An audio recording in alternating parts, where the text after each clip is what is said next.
The message came down from Earth Central Command at precisely 900 hours.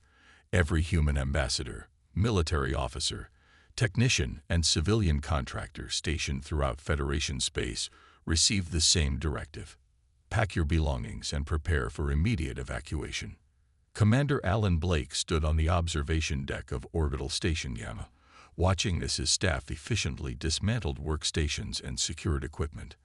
After 15 years serving as humanity's military liaison to the Federation, he found it difficult to process the reality of what was happening. "Sir, the last transport is ready for boarding," said Lieutenant Karen Wells, her usual confident voice tinged with uncertainty. "All personnel accounted for." Blake nodded, his eyes fixed on the spectacular view of the gleaming Federation capital city below. The sprawling metropolis housed representatives from over 200 alien species, its architecture a stunning blend of cultures spanning half the galaxy. Yet humans had always been treated as second-class citizens within these hallowed halls. "Commander Blake," a gravelly voice interrupted his thoughts. "Is this truly happening?" Blake turned to face Senior Federation Counselor Zortav. The tall, blue-skinned diplomat had been one of the few alien officials who consistently treated humans with respect. "I'm afraid so, Counselor. Earth has made its decision." "But this is madness," Zortav said, his four eyes blinking rapidly in distress. "The Federation needs humanity. More than my colleagues care to admit." Blake offered a sad smile. Then they should have admitted it sooner. Across Federation space, the scene repeated itself thousands of times. Human personnel departed in orderly fashion, leaving behind only automated farewell messages and carefully documented transition plans. Most Federation officials regarded the exodus with dismissive amusement or thinly veiled contempt. In the Grand Chamber of the Federation Council, Head Ambassador Patricia Johnson delivered humanity's formal withdrawal statement. Her words echoed through the vast hall as representatives from 200 worlds looked on, with expressions ranging from shock to indifference. For 3 centuries, humanity has offered its innovation, labor, and goodwill to this Federation. We have been rewarded with exploitation, disregard, and thinly veiled contempt. Today, by unanimous decision of Earth's United Nations, we formally withdraw from all Federation treaties and agreements. The Federation High Chancellor, a reptilian draconian, waved a dismissive claw. "The Federation has survived the departure of species before. We will hardly notice your absence." Ambassador Johnson simply smiled. "We shall see." As she left the chamber, Zortav hurried after her. "Ambassador, please, this is a mistake that will hurt both humanity and the Federation." "The mistake was made long ago," Johnson replied, "when the Federation decided humans were useful tools rather than equal partners." In orbit above the Federation capital, the massive human fleet assembled. Hundreds of ships from Earth colonies and outposts converged, forming an impressive armada that would escort humanity home. From his command ship, Alan Blake issued the final departure order. Across the fleet, engines flared to life, burning bright against the darkness of space. On the Federation Council observation platform, Zortav watched the human ships depart. Beside him, other council members already discussed how to redistribute human responsibilities. "Good riddance," muttered a Taurian representative, always causing trouble with their demands for equal representation. Zortav shook his head slowly. "You fools. You have no idea what you've just lost." As the last human ship disappeared into hyperspace, the Federation's communication systems broadcast a simple automated message. "Humanity has left the building." No one realized it was the beginning of the end. 6 months after the human departure, the first real problems began to surface across Federation space. What started as minor inconveniences soon grew into systemic failures that no one had anticipated. On the busy trading hub of Station Omega, Chief Engineer Vrilkor slammed his fist against the malfunctioning life support console. For the 3rd time this week, the oxygen recyclers had shut down without warning. "Where is that maintenance schedule?" he demanded, mandibles clicking in frustration. His assistant shuffled nervously. The humans maintained those records, sir. We've been trying to reconstruct them, but their documentation was unique. Vrilkor cursed under his breath. The humans had handled station maintenance for so long that no one else fully understood the integrated systems they had modified over decades. Across the galaxy, similar scenes played out. Federation ships found themselves stranded as engines failed without proper servicing. The automated translation matrix that facilitated communication between species began producing nonsensical results without human linguists to update its algorithms. Dr. Susan Wright, one of the few humans who had chosen to remain in Federation space, found herself overwhelmed with patients at her small clinic on Proxima Colony. As the only human doctor for 12 star systems, she worked 20-hour days treating aliens suffering from conditions that had once been easily managed with human-developed medications. "I can't synthesize enough of the treatment," she explained to a desperate Andorian mother whose child suffered from a respiratory condition. "The human pharmaceutical networks are gone, and the Federation hasn't figured out how to replicate our production methods." The mother's antennae drooped in despair. "But what will we do? This medicine is the only thing that helps him breathe." Dr. Wright had no comforting answer. In the Federation Council chambers, emergency sessions became daily occurrences. Senator Zortav watched with growing dismay as his colleagues finally began to grasp the magnitude of their predicament. "The humans were operating 40% of our deep space communication relays," reported Admiral Fex. "Without their technicians, we've lost contact with the entire Sagittarius arm." "The banking system is collapsing," added Economic Minister Lana Dell. Somehow, human financial institutions were processing almost 60% of interstellar transactions. "The algorithms they used are breaking down without their oversight." The Federation High Chancellor no longer looked dismissive. "Send a diplomatic mission to Earth immediately. Offer whatever concessions necessary to bring them back." 2 weeks later, the diplomatic vessel returned, its mission a complete failure. Earth had refused all communication attempts. On the frontier world of New Haven, Governor Frank Miller watched as the last Federation supply ship departed. Without the regular human merchant vessels that had once kept the colony well stocked, the planet faced serious shortages. "What did the Federation officials say?" asked his deputy. Miller shook his head. "They said we're on our own.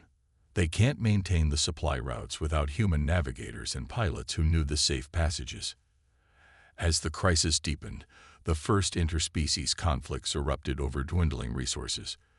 Federation peacekeeping forces, already stretched thin trying to cover patrol routes once maintained by human ships, could barely respond. Dr. Wright, recording her daily log in her cramped office, summarized the situation simply. "The Federation never realized how deeply humans had integrated into the galactic infrastructure. We were never just another member species. We were the glue holding everything together." On Earth, the United Nations Galactic Affairs Committee monitored the unfolding chaos with somber satisfaction. Their message had been sent, though at great cost to innocent beings throughout the galaxy. The Federation was learning the hard way that humans had never been dispensable after all. 1 year after the human exodus, the Federation economy lay in ruins. What began as isolated system failures had cascaded into a full-blown galactic depression that threatened the very foundations of interstellar society. The Grand Trading Hall on Centaurus Prime, once bustling with merchants from 1,000 worlds, stood nearly empty. Display screens flashed red as market values plummeted across all sectors. Panicked traders shouted into communication devices, desperate to salvage what remained of their investments. "It makes no sense," muttered Trade Minister Xalu to his assistants. Humans represented barely 8% of Federation population. How could their departure cause this level of devastation?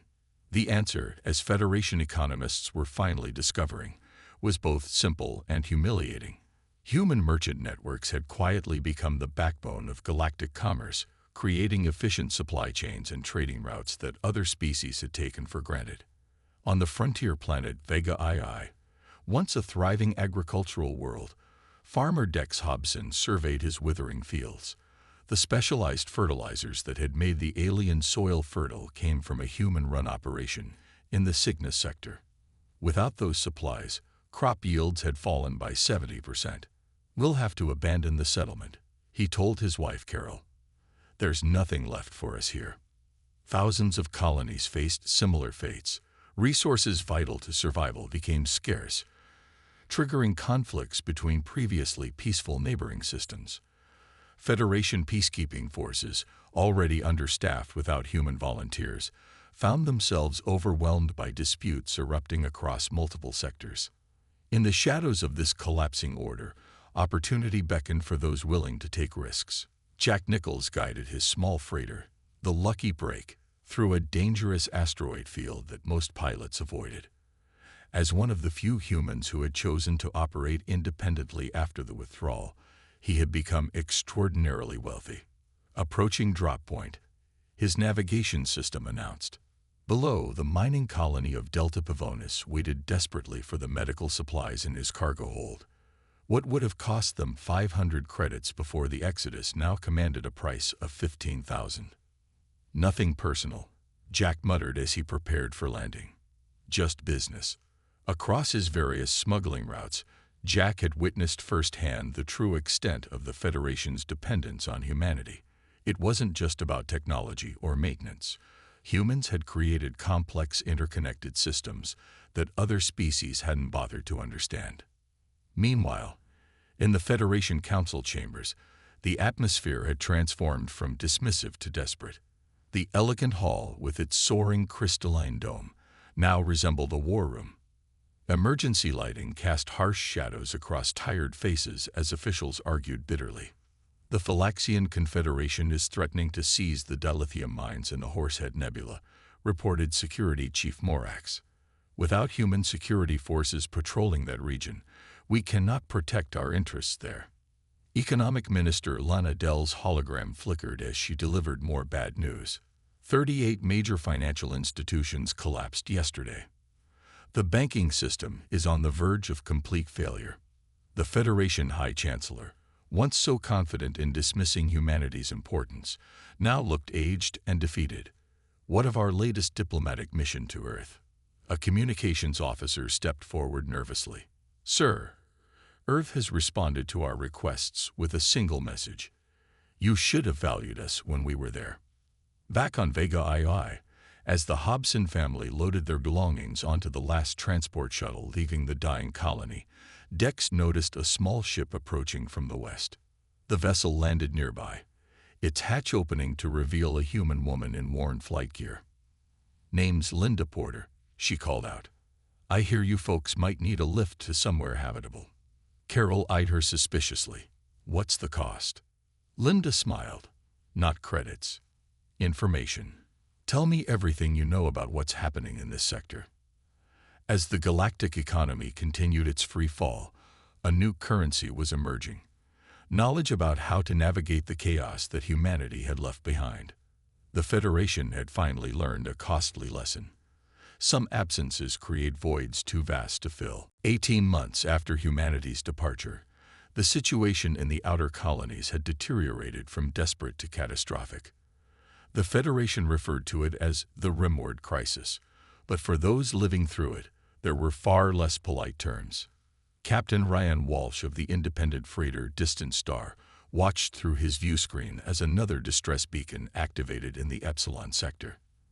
That made 17 in the last month alone. "Should we respond, sir?"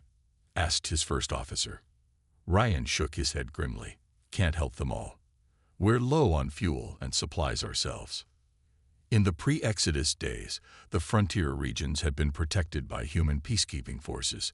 Humanity's natural adaptability and willingness to patrol dangerous territories had created a buffer zone between civilized space and the lawless regions beyond. With those patrols gone, pirate fleets grew bold, preying on vulnerable colonies. On the mining outpost of Harmony Deep, Colony Administrator Olivia Reed organized the Civilian Defense Force, such as it was. 30 miners armed with outdated plasma rifles stood as the only protection for over 2,000 colonists. The perimeter sensors showed 3 ships approaching, reported her security chief. Definitely pirate configuration. Olivia gripped her own rifle tighter. Has the Federation responded to our request for aid? They said the nearest patrol is 3 weeks away. She closed her eyes briefly, then straightened her shoulders. Then we defend ourselves. That's what humans do. The Federation military, once the most powerful force in the galaxy, found itself stretched beyond capacity. Without human soldiers, who had comprised nearly 40% of frontline troops, commanders struggled to maintain even basic defense perimeters around core worlds. We need to abandon the outer territories, Admiral Thex argued during an emergency council session. We simply don't have the resources to protect them. Zortav, now elevated to Federation Vice-Chancellor due to his early warnings about human importance, slammed his fist on the council table. Those colonies trusted us. If we abandon them now, we prove that humanity was right to leave. But resources were not the only problem. Federation military doctrine had relied on human strategic thinking for generations. Without human tactical advisors, fleet commanders found themselves outmaneuvered by even small pirate bands. Far from the political debates, a small human-led mission made its way to the frontier colonies. Lysa Chen, former Federation humanitarian officer, had gathered a group of like-minded humans who couldn't ignore the suffering their departure had caused. We're not going back to the Federation, she explained to her volunteer crew. But we can't let innocent people die because of political decisions. Her modified transport ship, loaded with medical supplies and defensive equipment, approached the embattled colony of Harmony Deep just as the pirate attack began. This is Lysa Chen to Harmony Deep. We're coming in hot with supplies and reinforcements. Hold your position. From her defensive barricade, Olivia Reed could hardly believe the transmission. Humans? You came back. Not officially, Lysa replied as her ship executed a combat landing pattern that scattered the surprised pirate vessels. Let's just say some of us have a conscience that won't let us abandon people in need. The small team of human specialists that emerged from Lysa's ship brought not just supplies, but something the colonists had lost: hope. Within hours, they had upgraded the colony's defensive systems and reorganized the militia into an effective fighting force.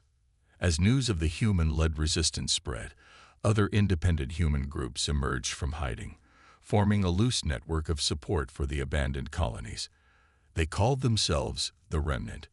Humans who operated outside Federation authority, but according to their own moral code. Back in the Federation Council chambers, reports of these human interventions caused both relief and alarm. They're acting without authorization, protested one council member. Zortav's response was cutting. They're doing what we cannot, keeping our promises. As the Rimward crisis deepened, the Federation finally came to terms with a painful reality. They had not merely lost workers or soldiers when humanity departed. They had lost their moral compass. 2 years after humanity's withdrawal, the Federation's situation had deteriorated beyond anyone's worst predictions. With economic collapse, frontier lawlessness, and critical system failures spreading inward toward the core worlds, the Federation Council finally took the unprecedented step they had hoped to avoid. The Federation flagship, Celestial Unity, emerged from hyperspace near Earth's solar system. Unlike previous diplomatic missions, this one carried the Federation High Chancellor himself, along with representatives from every major Federation species. We are being scanned, reported the Arcturian navigator. Multiple defense platforms have locked weapons on our position. The High Chancellor nodded grimly. His once proud bearing had given way to the weight of desperation. Transmit our diplomatic credentials and request permission to approach Earth. After an uncomfortably long silence, a response came through. Federation vessel, you are granted limited access to Luna Station. Proceed on designated course only. Any deviation will be considered hostile action. The delegation was met at Luna Station by a small contingent of Earth's unified government representatives. William Foster, Earth's Foreign Secretary, greeted them with cool professionalism that did nothing to hide the underlying tension. The Federation Council requests an audience with Earth's leadership, the High Chancellor stated. Foster's expression remained neutral. "Follow me." The Federation representatives were led through Luna Station's gleaming corridors, passing by human military personnel whose stern faces betrayed no emotion. The contrast with their last official visit was striking. Where once humans had been eager to please, now they projected confident indifference. Inside the council chamber, Earth's leadership waited. The room's design itself told a story. The Federation delegation sat in smaller chairs arranged below an elevated platform, where human officials looked down upon them. Prime Minister Rebecca Clark opened the proceedings without preamble. 2 years ago, your Federation informed us that humanity's departure would hardly be noticed. I believe those were the exact words. Yet here you are. The High Chancellor swallowed his pride. We were wrong. The Federation faces collapse without humanity's participation. We come seeking reconciliation. Reconciliation requires acknowledgement of past wrongs. Foster interjected. For 3 centuries, humans were treated as second-class citizens despite our contributions. What followed was not a negotiation but a revelation. One by one, human officials presented data showing exactly how integral humanity had been to Federation operations. Security feeds revealed human technicians working through the night to maintain systems that alien species took credit for. Trade records demonstrated how human merchants had subsidized struggling colonies that the Federation had officially abandoned. We kept no secrets, explained Minister Helen Walsh. This information was always available. You simply never bothered to look. The Federation delegates watched in growing discomfort as the full extent of their dependence was laid bare. Humans hadn't just been participants in galactic civilization. They had been its unacknowledged foundation. "What would you have us do?" asked the High Chancellor finally. Foster slid a data tablet across the table. "These are our terms for return." The conditions were steep. Human representation at every level of Federation leadership, control over key strategic sectors, and formal recognition of Earth as a founding power rather than a junior member. "These demands are unprecedented," protested the draconian representative. "So does the collapse of the Federation," Foster replied evenly. "The choice is yours." As the Federation delegation reviewed the terms, private conversations broke out among them. "We cannot accept these conditions," hissed the Taurian ambassador. Zor Tav, who had remained silent until now, finally spoke. "We cannot afford to reject them. Look around you.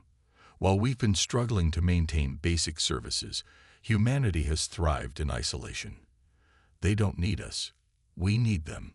Indeed, what the Federation representatives had seen of Earth and its colonies showed not a civilization in decline, but one that had redirected its energies inward, strengthening its own systems and innovations. As the day-long negotiation concluded, the High Chancellor formally accepted Earth's preliminary terms. It wasn't a victory for the Federation. It was surrender wrapped in diplomatic language. Foster's final words to the departing delegation carried both promise and warning. Humanity is willing to return to galactic society. But this time, we will be partners, not servants. The message was clear. The humans were willing to walk back in, but only on their terms. 6 months after the landmark negotiations on Luna Station, preparations for humanity's conditional return to Federation space were well underway. What had begun as a desperate diplomatic mission had transformed into a complete restructuring of galactic society. On Earth's massive orbital platform, New Horizon, Nancy Reeves supervised the training of the first wave of human specialists preparing to re-enter Federation territory. As Director of Transition Operations, she faced the enormous task of coordinating humanity's strategic reintegration. "Your primary mission is restoration, not retribution," she addressed the assembled group of engineers, technicians, and security personnel. "Yes, the Federation wronged us. But our goal now is to build something better, not settle old scores." The men and women before her represented Earth's finest, experts who would assess and repair critical systems throughout Federation space. Each wore the new emblem of United Earth, a phoenix rising above a field of stars. Remember, you'll be operating with full authority under the new treaties, Nancy continued. But with that authority comes responsibility. We need to show why humanity deserves its new position. Across Earth and its colonies, similar preparations unfolded. Merchant fleets refitted their vessels for long-haul missions to resupply struggling Federation worlds. Military units trained alongside the handful of alien representatives who had come to coordinate joint security operations. Not everyone supported the return. In his apartment overlooking New Chicago, former freighter captain Jack Nichols met with fellow independent operators who had profited during the Federation's collapse. "They're giving away our leverage," Jack argued. The Federation was on its knees. We could have demanded more. Olivia Reed, who had defended Harmony Deep against pirates, shook her head. "This isn't about what we can take, Jack. It's about building something that lasts. Too many innocent people are suffering." The debate among humans reflected broader tensions throughout known space. Some Federation species welcomed humanity's return with relief, while others resented the new power dynamic. On the Federation capital world, work crews hurriedly renovated the east wing of the Grand Council building, a space previously used for minor functions now being transformed into the human delegation's headquarters. The symbolism wasn't subtle. Humanity would now occupy a central position in Federation governance. Senior Administrator Krell supervised the work with obvious discomfort. The council chamber itself must be reconfigured. The human representatives insist on equal seating height with the founding species. His assistant dared to ask the question many were thinking. Is it true they're appointing a human as co-chancellor? Krell's expression soured. So I've heard. The galaxy turns upside down, and we're expected to smile about it. Not far away, in what had once been a prestigious draconian restaurant, Zortav shared a meal with Lisa Chen, whose humanitarian efforts during the Rimward crisis had earned her respect throughout the frontier colonies. Many on the council fear what humanity's return will mean, Zortav admitted. They see it as a conquest without weapons. Lisa sipped her drink thoughtfully. It doesn't have to be. The best of humanity doesn't want dominion. We want partnership. Real partnership this time. And the worst of humanity will need to be kept in check, just like the worst elements of any species, she acknowledged. That's why the new governing structure is so important. Balance and accountability. As the date for official reintegration approached, final preparations accelerated across human territories. Transport ships loaded with supplies and equipment stood ready. Military vessels conducted joint exercises with the remnants of the Federation fleet. Diplomatic teams rehearsed the carefully choreographed ceremonies that would mark humanity's formal return. In her office overlooking the training grounds, Nancy Reeves reviewed the final personnel assignments late into the night. The decisions she made would determine which humans went where, crucial choices that could mean success or failure for the entire operation. Her assistant brought in yet another stack of reports. The Federation just approved our request to bring advanced terraforming equipment to the Orion colonies. Nancy nodded, allowing herself a small smile. They're learning. Cooperation works better than coercion. As she gazed out at the bustling activity below, Nancy reflected on the irony of the situation. Humanity had to leave the galactic community to finally find its rightful place within it. In 3 days, the first ships would depart. The galaxy was about to change again, this time, with humanity holding the reins. The Grand Chamber of the Federation Council fell silent as the massive doors swung open. After 3 years of absence, humanity had officially returned to the galactic stage. The delegation of human representatives walked confidently down the central aisle, their steps echoing through the cavernous space. Leading them was George Harrison, newly appointed as the first human Federation president, a position created specifically under the new treaty agreements. His face betrayed no emotion as he approached the podium, though the significance of the moment weighed on everyone present. 3 years ago, humanity left this chamber as unwanted partners. Harrison began, his voice carrying to every corner of the room. Today, we return as equals, not to dominate, but to collaborate in building a stronger galaxy for all species. From their elevated seats, representatives of 200 worlds watched with reactions ranging from relief to resentment. The power balance had shifted dramatically, yet undeniably for the better. In the 3 months since human specialists had begun returning to Federation space, essential services had been restored, pirate activity had decreased by 60%, and economic indicators showed the first positive growth in years. The old Federation failed because it was built on inequality, Harrison continued. The new Federation will thrive because it recognizes the unique contributions of all member species. Outside the council building, citizens from dozens of worlds gathered to watch the historic ceremony on massive view screens. Among them stood Kate Wilson, a medical technician who had been among the first humans to return to Federation space. "Do you think it will last?" asked her Arcturian colleague. Kate watched as the council members rose to formally welcome the human delegation. "It has to. We've all seen the alternative." Across the galaxy, the effects of humanity's return were already evident. On the frontier world of New Horizon, Federation and human security forces conducted joint patrols for the first time. Captain Peter Martinez led his mixed-species crew through a sector once plagued by pirate attacks. "Contact on the long-range scanners," reported his Phylaxian sensor officer. "Identified as the pirate vessel Deathbringer," added Lieutenant Samantha Rogers. "They've been raiding this sector for months." Martinez smiled. "Not anymore. All ships move to intercept pattern Delta." The resulting engagement lasted less than 10 minutes. Proof that human tactical expertise combined with Federation technology created a formidable force. Not all transitions were as smooth. On the industrial world of Proxima Centauri, human administrator Daniel Morgan faced resistance from local officials reluctant to implement new operational protocols. "These systems worked fine before humans interfered," complained the facility manager. Morgan gestured to the malfunctioning production line. "Define fine. Your output is down 70%, and safety violations have tripled. We managed without you for 3 years." "Barely," Morgan countered. "And at what cost?" "Look, I'm not here to take over. I'm here to help rebuild something better than before."